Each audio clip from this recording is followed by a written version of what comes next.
Yeah.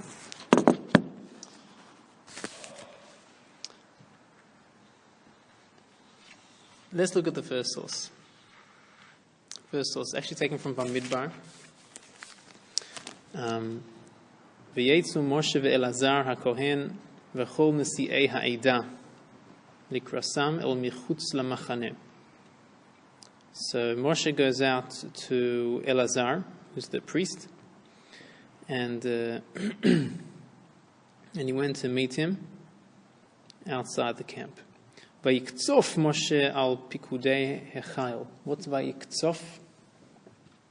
You want me to say? What's Vayikzof? Vayikzof means like got very, very angry. Very angry. Okay. Why did he get angry? Why did he get angry at the soldiers? He got angry at the soldiers because there's an incident in the Chumash where the children of Israel are enticed by the daughters of Midian, and they cause many of the men to sin, and there's a plague that goes through the camp. Many people are dying, and after all said and done, they're told to exact vengeance on Midian. And they do, with only one issue. They leave alive a number of the women. And when Moshe sees that they're left alive, a whole bunch of the women, the young ones, Moshe becomes very angry at them. He says, and he said to them, you kept alive the females. And he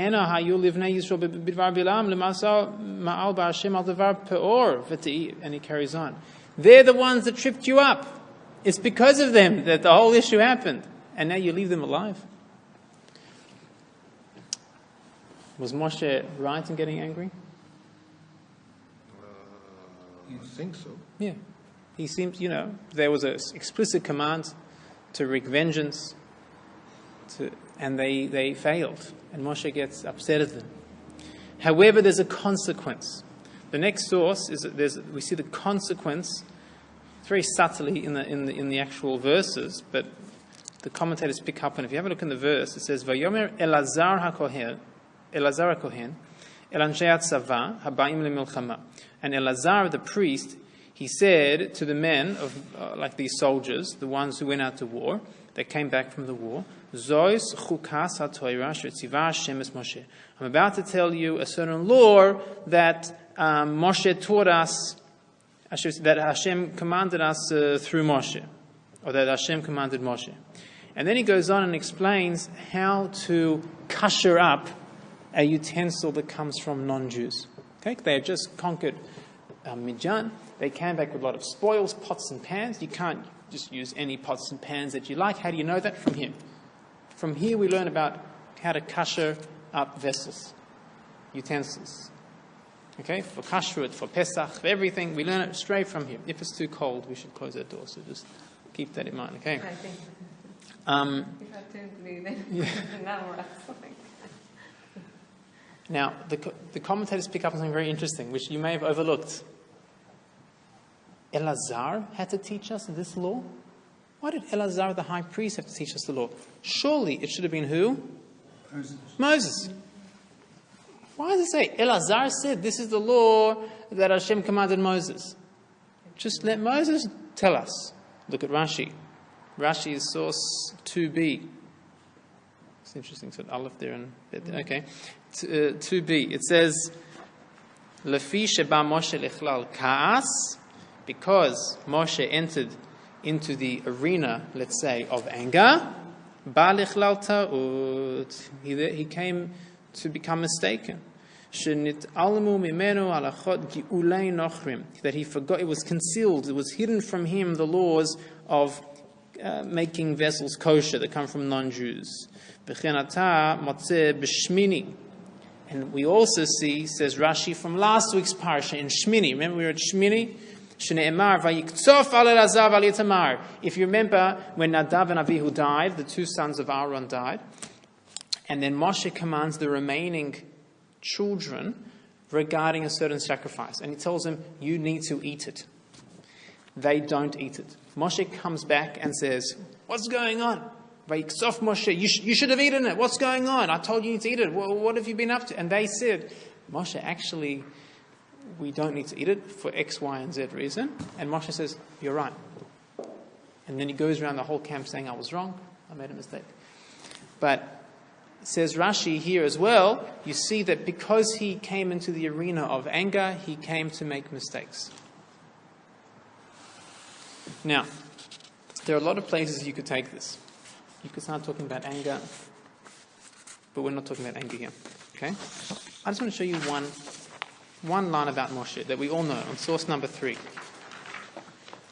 You can look at it in the Hebrew. V'ha'ish Moshe anav me'od. And the man Moshe was tremendously humble. Anav. Mikol ha'adam asher al penei ha'adama. Over every human being on the earth. Now, who is testifying to this?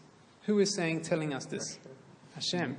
Hashem is testifying that Moshe is the humblest of all men. No one can beat Moshe when it comes to being an anav, being humble. Now, is the character trait of anger something that we would expect from a man who epitomizes anavut, humbleness? Very strange, isn't it? Surely a person who is humble, which he is because God tells us he is, surely his reaction when the 2 children of Aaron weren't eating the correct thing, he says, look, maybe you made a mistake. I'm not sure what do you mean? Vayiksof Moshe. He became very angry. And when the soldiers came back from Midian, they didn't kill the women who were young. Surely he should have understood that it's a hard mitzvah to do. The Jewish people always found it hard to kill people. We really did. We were told, kill Amalek, and we kept some alive. We kept these. It was hard for us. Moshe should have answered, okay, look, it's difficult. He should say, look, I understand it's difficult. That's the command. We have to do it. What do you mean, Vayiksof? He was angry at them. A humble man. So angry. Shows that he was human. We know that he's human. So what are you saying? You're saying like this. You're saying... Because other religions say that theirs were gods. Okay. So I saw okay. What you're answering is you're saying, yeah, look, he was the most humble. But you know what? Even humans slip up. And therefore, you know what? Yeah, he became angry. That could be one approach. Can I sleep well at night with that approach? I'm not sure. I'm not sure if it rests well with me. Especially when God, you're saying, the most humble man on earth, even he couldn't resist just getting angry then. It's hard to say that. Okay? We'll keep it as a question. Okay? Next. I've seen kids do that at exams. They slowly put the link, they make the table smash, and then chaos. I can smell it. Okay, so now we're going to change to another hero of the Chumash. Okay, look. Before we look at the next person here, when I say Avraham, what's the first thing that comes to mind? What good bloke? What character trait do you feel is epitomized by Avraham? Hospitality, chesed, kindness. Okay? He's the epitome of kindness. In fact, I brought a source that we say at the end of davening every day for 10. We say for 10 emes leYaakov, give truthfulness to Yaakov. Yaakov represents truth. It's a separate topic. V'chesed la'Avraham. Chesed la'Avraham. Avraham is the epitome of chesed. Okay? Let's watch him in action. Are you ready to watch Avraham? Okay? In fact, I'll do it the other way around. I'll prove to you that he's such a chesed, right? A big bal chesed. Look at source number 5. Source number 5. Source number 5 It's from the beginning of Parshas Vayera. I was reading the English. And he lifted up his eyes and looked, and lo, 3 men stood over him. And when he saw them, this is talking about Avraham, he ran to meet them from the tent door and bowed down to the earth. I don't do that to all my guests. Okay, but Avraham did this to 3 strangers, correct? He bows down. And he said, my Lord, what a beautiful title. If now I have found favor in your sight, don't go away. I beg you from your servant. Let now a little water be fetched, and wash your feet, and recline yourself under the tree, and I will fetch a morsel of bread and stay in your heart. And then after that you can go on, for as much as you come to your servant. And they said, yep, as you said, you should do it. And Avraham hastened into the tent to Sarah. And what does he tell her? Make ready quickly 3 measures of fine meal needed to make cakes. And Avraham ran unto the herd, and he fetched a calf, tender and good. And again, he only promised them some water and a little bit of bread. And now he's slaughtering an animal for them. Okay? Runs unto the herd and fetched a calf, tender and good, and gave it unto the servant, one of his sons, and he hastened to dress it. They cut it up, they slaughtered it, they cooked it, and he took curd and milk and the calf which he had dressed, and set it before them, and he stood by them under the tree, and they did eat. That's Avraham. Alacrity, chesed, a kindness just exudes out of his essence, out of his whole body. Correct? Okay. Now, source number 4. Would he have done that to anybody? What's that? Seemingly, yes. Seemingly, we're told of Avraham's, the Ohel Avraham, the tent of Avraham, that is called Eshel Avraham. Eshel, Aleph, Shin. Lamed, Aleph is for Ochel, Shin is for Shtia, drink.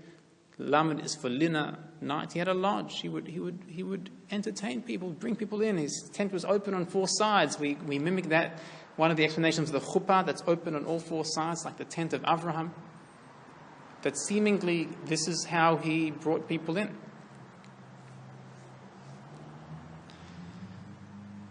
Now I'll introduce you to source number 4. Source number 4 is that his 2 children, Yishmael and Yitzchak, are growing up together, and Yishmael is causing and Yishmael is causing issues. Yishmael is causing issues. And Sarah says to her husband, this one will not inherit with mine. Get rid of him.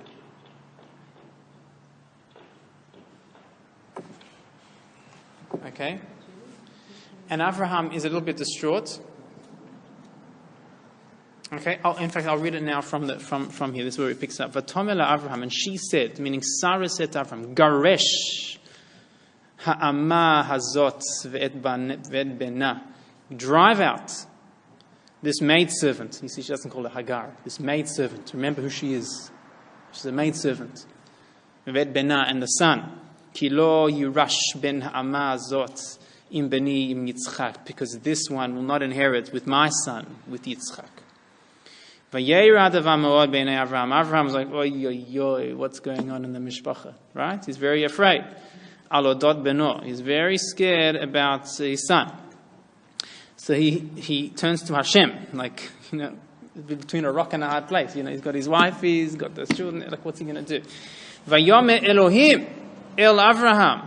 Al yeira be'einecha al na'ar ve'al matecha ki kol asher tomar elecha Sarah shema bekola. Don't worry, says God to Avraham. Don't worry, don't be afraid. Shouldn't be such a, don't be so worried regarding the youth and the maidservant. Everything that your wife says, listen to her. I'm not going to comment on that. Okay, I'm not going to comment on that. Ki beYitzchak yikra lecha zera. You see here, by the way. You see here. Look what Hashem says. Ki beYitzchak yikare lecha zera. Because it's in Yitzchak that will be your inheritance. That will be called your seed, your zera. Even though Yishmael is your biological child, Ki beYitzchak yikra lecha zera. It will be in Yitzchak that your spiritual legacy will be continued. You see here, explicit in the Torah, how it's going to follow through Yitzchak now. Okay, and the commentators say, Bert Yitzchak, in Yitzchak, only a part of him, but not all of him. In other words, in his children also, it's going to split up. Okay? So God has now given, what? The rubber stamp to Avraham to expel Hagar and his son, Ishmael. Now, that's a tough one to carry out, isn't it? What does he do? Next sentence. V'gam et ben ha'ama legoy asimenu ki zar'acha hu. Okay, this sentence will haunts us till today.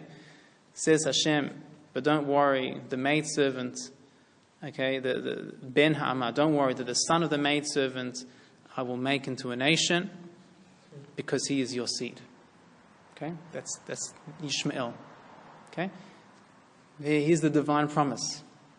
On account of Abraham, because it's your seed, I will make it into a great nation too. So you see right from here, Ishmael. Yeah, that will therefore become a great nation as well on account of Abraham. So what does Abraham do? Vayashkem Abraham. Vayashkem. What's the hashkama minyan? It's the early one, correct? The word connotates one of getting on with business. Got to wake up early, right? Something's important. He wakes up. Vayashkem Avraham baboker. He wakes up early in the morning. Vayikach lechem. What does he take? Bread. Vechemat mayim. And a jug of water. Vayiten el Hagar. And he puts a jug of water and a loaf of bread on the back of his wife. Sam al shichma vetayeled vayshal cheho. He puts it on the shoulder, on the child, and he says, you see the desert? Start walking. Vatelech vateta b'midbar be'er sheva. So the commentators say he gave enough water to get through the desert, but she was vateta. Teta means she just established this, she just parked. I think the connotation is that she strayed, that she's kind of wandering. So because she started wandering, she ran out of water. Okay, and then the story will continue there about what happens once she runs out of water. Okay. Normally, vateta is like same thing with Kain vehevel. Vateta, that he wanders, he's a wanderer. Okay, I'll leave that. That's not okay. Rashi picks up on the fact that Avraham gave bread and water. Look at the Rashi. The next source says the bolds. Lechem vechemat mayim, bread and a jug of water. Says Rashi, velo kesef vezahav, not silver, not gold. Lefisha hu son'o al sheyetzel tarbut ra, because he hated him, that he had gone on a bad path. Sound like your Avraham that you know? That's his son and his wife. Jug of water and a jug of water, and he didn't give a penny, nothing. A jug of water, loaf of bread. There's the desert. That's Avraham. Where's the chesed? Where's the chesed? Okay? Can you see it's a very similar paradigm that we've built with Moshe? Moshe, the epitome of anavut, of humbleness, but he gets angry. Avraham, the epitome of chesed, and here you have the words of Rashi. You see from the Torah, the cruelty that can emerge. What are you going to tell me? He's also human. What are you going to tell me? But I would say that Hashem didn't tell Moshe to get angry, but he surely told Abraham to... He told Abraham to expel him. To expel him, yes. He didn't say that you couldn't give him half your wealth. He could have said, I've got a great place in Mitzrayim. Yeah, but Hashem I'll had give you a whole lot else in mind for them. They've got a lot of oil. Yeah? Okay. Yeah. They got more than the whole world. Listen. Yeah, but at the time, they hadn't started digging down. Yeah. In any case, you see this. This is very interesting because what we're going to be talking about midot, loosely translated character traits, and there's something fishy going on here. Okay, so for the next installment, okay, we need to see what exactly is a midah. Now we're gonna build it up. I just want to think how to, because I thought of something in the car here, and I wanted to add it in. I'm trying to think where to add it in. Hold on.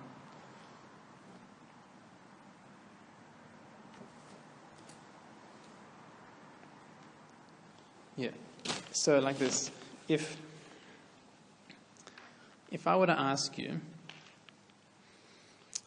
in which circumstance do we get a better perspective about an individual? When they do something spontaneously, they act in a spontaneous way, or when they act after a thought. In other words, someone's a little bit drunk and they say something. Someone in a spate of anger just comes out with something. Or instinctually they just responded a certain way. Is that more revealing about a person? Or not? Is it not? Only after a thought-out action is it more clear about a person. That's more revealing. After they've had time to think about it. Which one is a more accurate description of the person? Which one's more accurate? I'd say the first. Okay. I think it's after thinking. You think it's after? After the thinking. Okay. So we've got a good argument brewing here. No, because what comes out instantly is what is in you. Okay? But you can you can pose a question to me, and if I've got enough time, I'll come up with the right answer. But the answer that comes out in me, that's who I am. Surely, because there's no thought process. That's just who I am. Whereas if I get to think about it, and I think, well, you might not like the answer that I was going to give you 10 seconds ago. I'm going to give you the answer that I know is the right answer. Then okay. But the thing is, when you actually instinctively respond, can be out of anger, excitement, without thinking. Yes. Yeah. Now, it does not mean that this is your character, but if you actually thought about it, and after you thought about it, you responded in a specific way, it means that this is who you are really, not camouflaged by your instincts. It depends on. That's what I think. Yeah, no, I agree. It depends on why you're changing. So if you were going to shout A and you now think about it and you answer B, okay, maybe you. But that's the real you. After you think about things, that's what you really think that you're supposed to answer. I think the opposite. It's a nice question. So you agree with me? I would say the opposite, because it's a well-known fact that Which when one's the people... opposite? So you said The opposite of this. So you say the same Probably as the similar. Instinctive. And the reasoning behind is this. Experience tells us that when film stars get drunk, for argument's sake, or anyone gets drunk, the real them come out, and they say horrible anti-Semitic things, for argument's sake. And then later on they say, oh, I'm sorry, it wasn't me. But the Talmud itself says that gives someone a bit of wine and secrets come out. And the secret is what's your really intention, what you really are. That's how I would say it. We'll see. Okay, we'll see. Because it's We'll see interesting you for side in that business way. I mean, for example, I've seen as I've got He's older, sitting on the I've learned fence. to not respond so hastily or stuck. So, uptight. You can learn with experience to change. So what's the real, what I was or what I am, where I've changed? We're going to address that. We're going to address that. Let's jump into the Rambam. Okay, we're going to see something. I'm not going to tell you. Okay, let's just jump into it. Okay, source 7. It's on page 3. Source 7 is in the middle of the page. This is taken from the Mishnah Torah. This is the 14 volumes that the Rambam wrote. He did something magnanimous. He took the whole of the Gemara, and he turned it into a practical guide. But he turned everything practical, from the laws of daily living to the laws of the korbanot, to the sacrifice, to the laws of building the Beit HaMikdash, to the laws of kings and the laws of everything. Relevant, not relevant, the whole thing. Everything into a practical, conclusive handbook. 14 volumes. No one in history has been able to do that since him. Okay, people have tried. They've done sections of it, right? Shulchan Aruch just does a big chunk of it, but not as much as the Rambam. Okay, so he did a huge work. This is while he was learning for 6 hours a day, treating patients for 3 hours a day. Okay, it says he was so exhausted when he was treating patients, he would be lying down on a bed, and he would be treating patients like that. And he was also the doctor for the sultan of the country there. Yeah, so busy guy. Okay, and if you'd spend your whole life just trying to read his works, it would take like a lifetime just to read his works, let alone write them. You know what I mean? Anyways, so here is right from the beginning. Okay, Mishnah Torah Hilchot Deot. Okay, that's what he calls it. And one of the things that's vital as well with the Rambam to understand is that not only are his words important, but he was a master of structure and organization. So how he organized things and how he categorized things and the order with which he presents things are also part of the endeavor of unraveling the Rambam. Why did the Rambam put that one first and that one second? So it's not just what he says and the words. It's like every nuance. Okay, that's how he's writing. So the whole thing is called Hilchos Deos, the laws of Deot, which is interesting because this whole section is going to, if you look at the English here, when I just got it from this online source site, you see how they translate as human dispositions, character traits. You're going to see that's what he's going to be talking about. And he calls it Deot. What's Da'at? Knowledge. It's interesting. So he calls it Hilchot Deot, the laws of Deot. This was already something just to... Oh, that's interesting. Okay, Deot Harbe. So I'll look in the English. Human beings have many dispositions. And he calls them Deot Harbe. Okay? Everyone... I'll go to the Hebrew. And every person has a whole different cholent of these things inside of them. There's some people who are hot-headed and angry, always angry. There are those who are much more relaxed and calm. They never get angry. And if they do get angry, they're angry for a very short amount of time. For what, a few, a moment, maybe shniyot, maybe a few moments, years. V'yesh adam she'u gavalev, they're very haughty, they think so much of themselves, biyoter. V'yeshu shafal ruach, they're those who are lowly individuals, biyoter, very, very lowly. V'yeshu ba'al ta'ava, those who run after their desires. Lo tishva nafsho, and he's never satisfied. Ma'aloch b'ta'ava, he's never satisfied from going and chasing after his desires. V'yeshu ba'al lev tahor, that those who are just completely pure ma'od. V'lo yit'aveh afilu d'varim ma'atim, even the small things they don't desire. Sha'guf tzarich, their body actually needs, but they don't even want that. V'yesh ba'al nefesh rachva, shelo tishva nafsho mikol mamon ha'olam. There are those who money is never enough. It's never enough money. They're always chasing money. Ke'inyan shene'ema. He wrote this over 1,000 years ago. Yeah, just shene'emar ohev kesef lo yishva kesef. A person who loves money, he'll never be satisfied with money. V'yesh mekatzer nafsho shedayo afilu davar ma. There are those who can do with very, very little. Shelo yaspik lo. It's not even enough for him, but he doesn't even feel like anything else. Okay, so he goes on. All different types of what we would call, I guess, character traits. Yeah? They're known in Hebrew as midot. Okay, if you have any kids in school, you know the midot awards they have, right? And this is the Rambam just introducing it. Now look at the next. I skipped a little bit, but then if you look at source number 8. Shtei kitzvot harachakot zu mizu. Ketzavot? שתי קצוות הרחוקות זו מזו, שבכל דעה ודעה,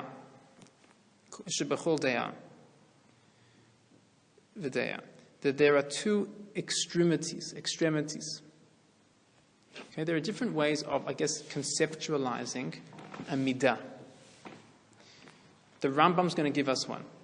He says, each midah is like a long line like this, with two extremities.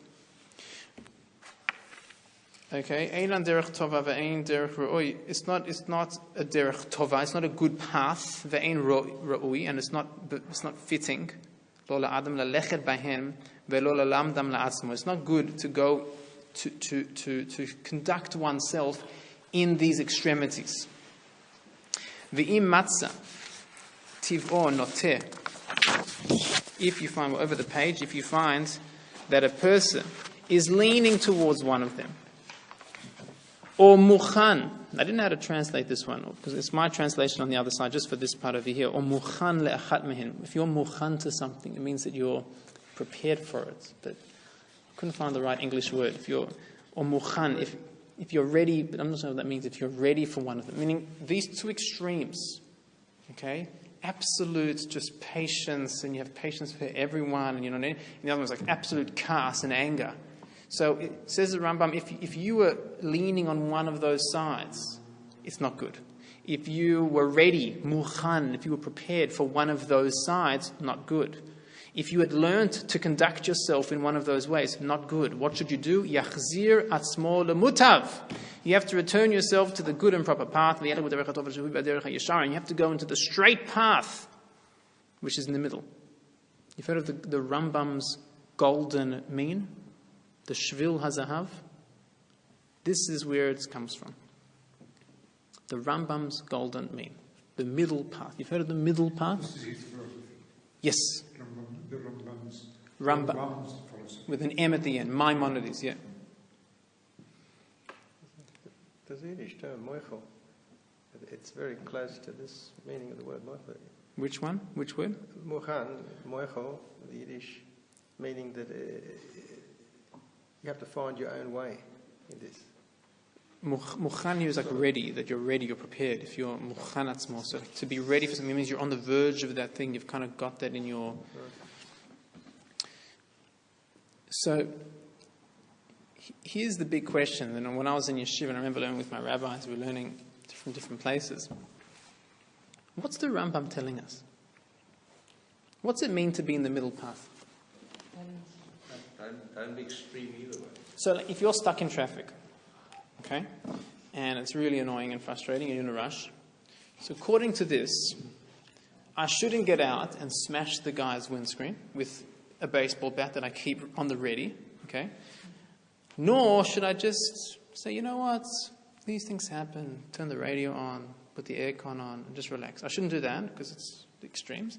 I should maybe beep twice, but quickly, like not too long, but then it's a bit too aggressive, but just beep twice.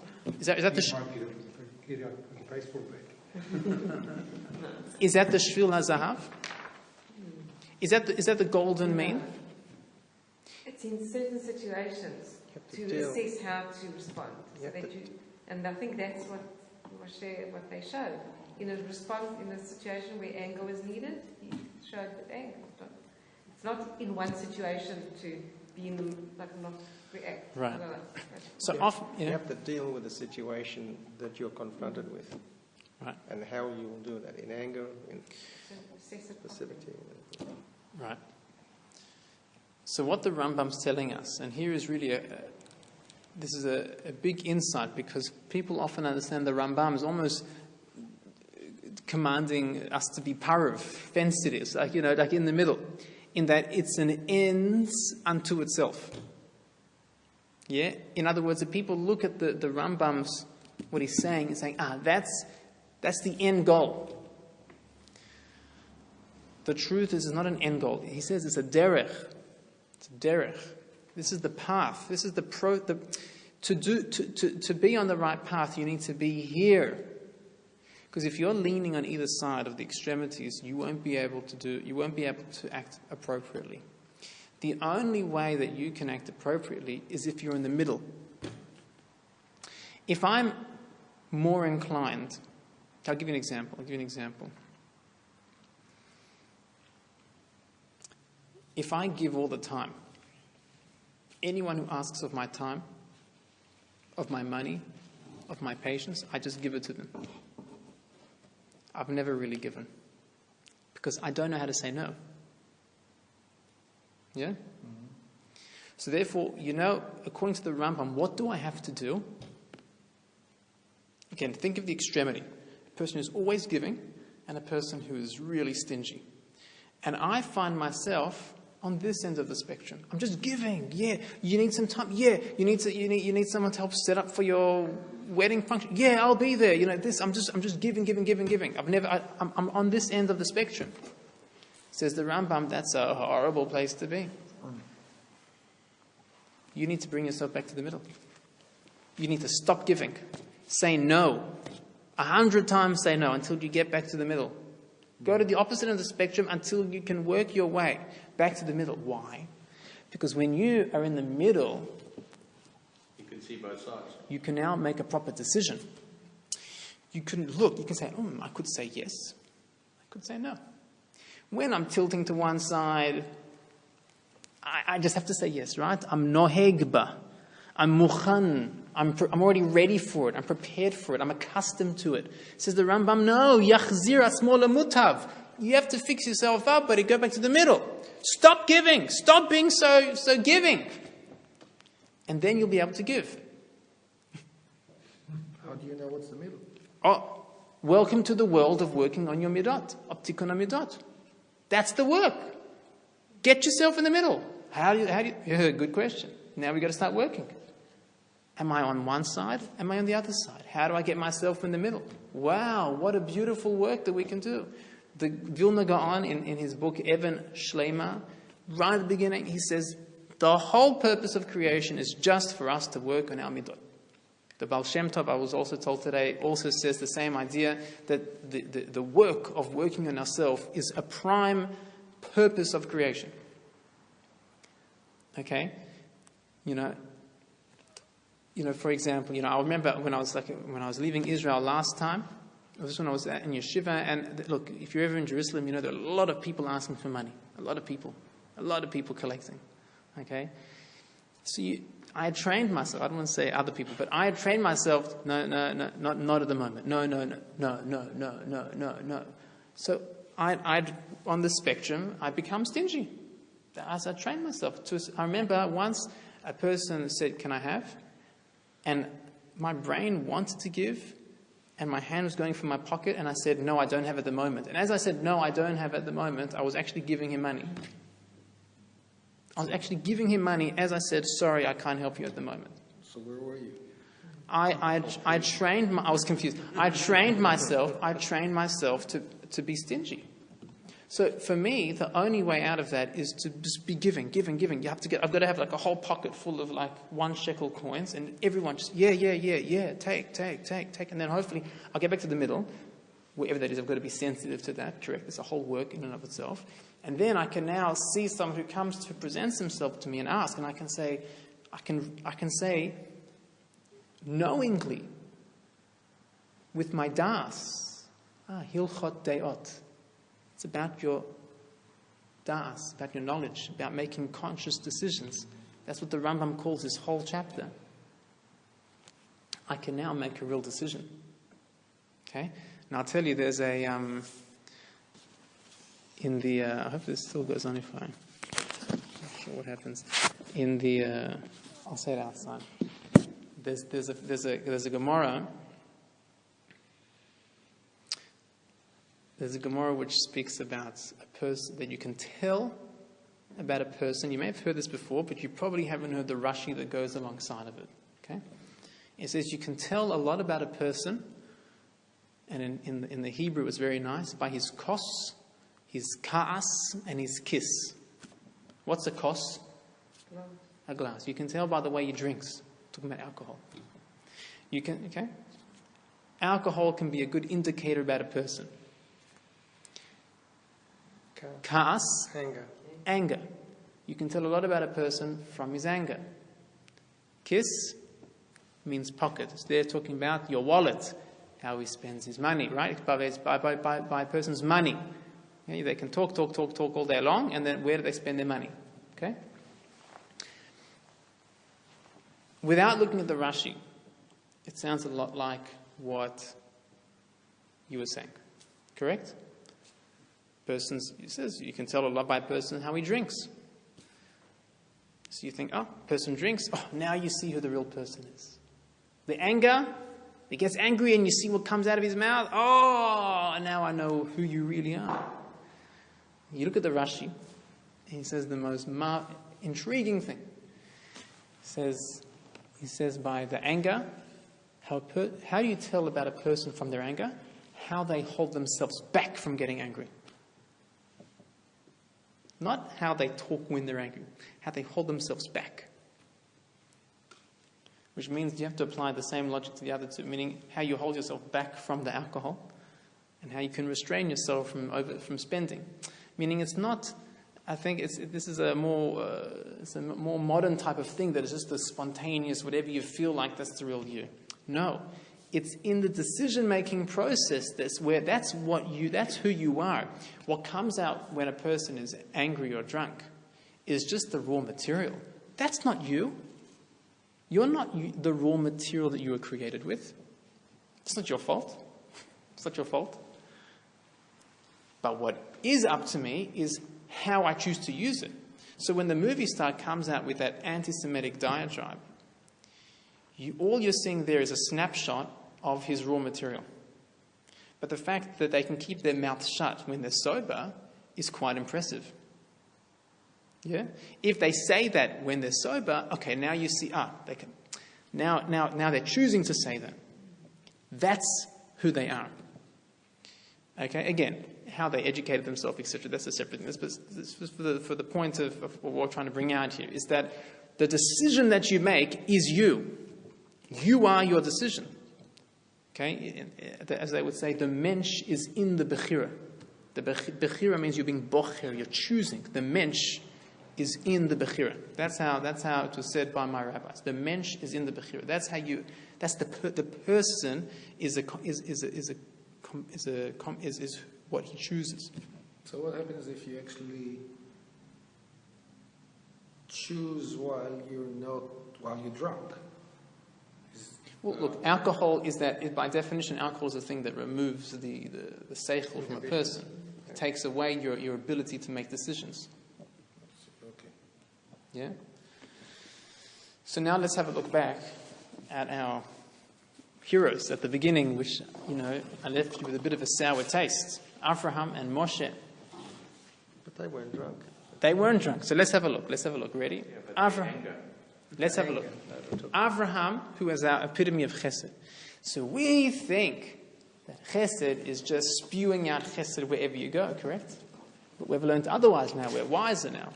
What's a real Baal chesed? What's a real person who has this midah? According to the Rambam, is a person who's in the middle. And he knows he can choose from this extremity all the way to that extremity. The fact that Avraham can act so cruelly to his own son, are you ready for this? Demonstrates that every time he chose kindness, it was a choice. It wasn't just instinctual and something that just came out of him and just flowed. It was a full choice that he made. What's the proof? That he can be cruel. If he needs to be, he can be cruel. And that doesn't go against his kindness. No. It proves that his kindness is genuine. A person who's always just kind and just spilling out of them, so they're on that extremity, they're just almost conditioned that way. They never made a choice. Like what you said. You said at the beginning, many years back, we'll just say for all intents and purposes, you're just spilling it out, just talking whenever you feel like, now all of a sudden you've been able to control and harness that. You've changed yourself. That's through your choice you've been able to work on your midot, which is the work of the purpose of our creation. So it's basically control and discipline. Yeah, it's control and discipline. And what does the word midah literally mean? A portion, a measure. I can now give a measured response. Now, my measured response may be like this, it may be like this, it may be on that extreme, and it may be on that extreme. It's a measure. A midah is a measure. You see, again, if you just work with character traits, the word, you don't get anywhere, right? But a midah means a measure. On the scale, I can now, when I'm now placed in the middle, I can really make a real decision, right? Hilchot Deot, I can make a real decision that where on this midah, where on this whole scale will I respond now? It doesn't mean that we're robots, okay? But it means that I can make a measured response. I'll give you one example that I heard of a case of a rabbi in South Africa who was at a wedding, and in the middle of the simcha, a tragedy happened that something like the uncle dropped dead. And the chatan and the kala, the bride and the groom, they didn't know what happened. They kept dancing. And the father, the father whose son was having the wedding and whose brother just died, so he was kind of rushed to a room, okay, because he saw what was going on. And there were people dealing with the father and what was going on, and there were people still dancing at the wedding, and you had this scene. And I remember hearing about the rabbi who was at the function, and that he would be going from being mesameach chatan v'kala, he was dancing with the chatan, and then he would go to that room over there and he'd be comforting the father, and that you couldn't tell that he had just come from one place to the other. In other words, when he was dealing with the father, he was crying with him, and when he was dealing with the chatan, he was dancing with him, and no one could tell the difference. You couldn't tell where he came from. So for me, that picture epitomizes this. You have here this Rav, I'd love to know who it was, one day I'll find out, that here he's perfectly balanced in the middle, that he can now draw off immense sadness and he can draw off immense joy. The greater the extremities, the greater you are, because the more you can now draw off, right? But the point, the work is to get yourself in the middle, which is a whole work, and then the next work is choosing how to respond to any given situation. Okay, and the same thing is true with Moshe, that yes, he was the most anav, but the most anav doesn't mean that you're just on that end, but rather what? That Moshe is perfectly, he's in the middle, and if he needs to be angry, he can give that anger, because he can draw off that as easily as he could draw off being anav, which is what he's always choosing, because that's what he's making a choice. How do we know that he's always choosing? Because at the given moment, he can also choose to be very angry if he needs to be, and that doesn't detract from his kindness. From his humbleness.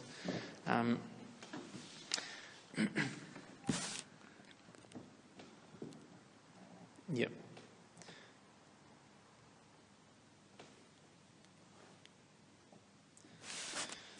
So I think that's enough to work with. That's enough to work with. Okay, that's enough to work with. One point, it might be a bad example about tzedakah, because as you taught me actually, that if you pick and choose who you wanted to give to, because you say, no, I don't think this, yes, no, then, we don't want Hashem to, like if we want something from Hashem, he might say, well, I'm going to choose, not you, because you've chosen not this one, but this one. So how would you... So I say it depends what you're working on. Life is complex. It's complex, which means... Yeah, at times I'm going to be working on me. Maybe I've got to be working on myself, getting back in the middle. Maybe I've got to start giving more. Maybe I've got to start giving less in order that I can now really start thinking about my choices. It could be that at times I have to look at the person and think, you know what, I don't want to give to you, but I want to demonstrate a character trait of just giving, even though I don't know who you are or what you really are collecting for, but I don't want Hashem to be so exacting with me either, like you're saying. Again, it's complex. So that we've spoken before about how our thoughts behind our actions will frame our actions and will have that effect on us, right? So depending on why, you can have two people who are not giving, and it can be worlds apart. You can have one person who's not giving and he's doing a fantastic thing because he needs to just hold back. He needs to maybe give more to other places or just to get back into the middle for him. And for another person, it could be a horrible thing by not giving. It could be just reinforcing cruelty. It depends. It depends where the person's coming from. And that really is another topic, which is an interesting one to explore, which is, you say, because it's different for every person. And that's part of the reason why midot are not embedded in the mitzvot in terms of commandments. It's a commandment about tefillin and Shabbos and kashrut. But why do we have all the different midot? Now, there are some choice ones there, but by and large, it's left out of the commanding of midot. Because it's not something that can be commanded, because it's something that has to come from the person, and each person is different. As the Rambam said, each person has their own cholent of character traits and midot. So, just what we can leave with is it's a whole new way of looking at our character traits. We can start looking at ourselves, thinking, which character traits are kind of predominant with me? What stands out? When people think of me, what are they thinking of? Type of thing. You can try and look from different angles, and you can see where you are, and you can think, is that a conscious decision of mine? Because that's where it should be coming from, that I'm in control of what I'm doing. I'm not just being blindly dragged along into this thing. And to realize that once we can get ourselves in the center, that really to be proud of our decision-making process, that's what Hashem wants from us. Yeah? I'm so terrible, I'm so stingy, okay, great. But now make a choice. Yeah? It's not so much, it's another whole window that I'm opening up just there, but it's not so much as the right or the wrong, in as much as it's your decision-making process. Yeah? And that's a huge, I guess, lifesaver for us. Because, okay, fine, I'm not so good, I'm a bit low in this area, and I'm not so good here. And that's fine. I can make decisions and I can act differently. And that's what Hashem wants. He wants my decision-making process. Shabbos.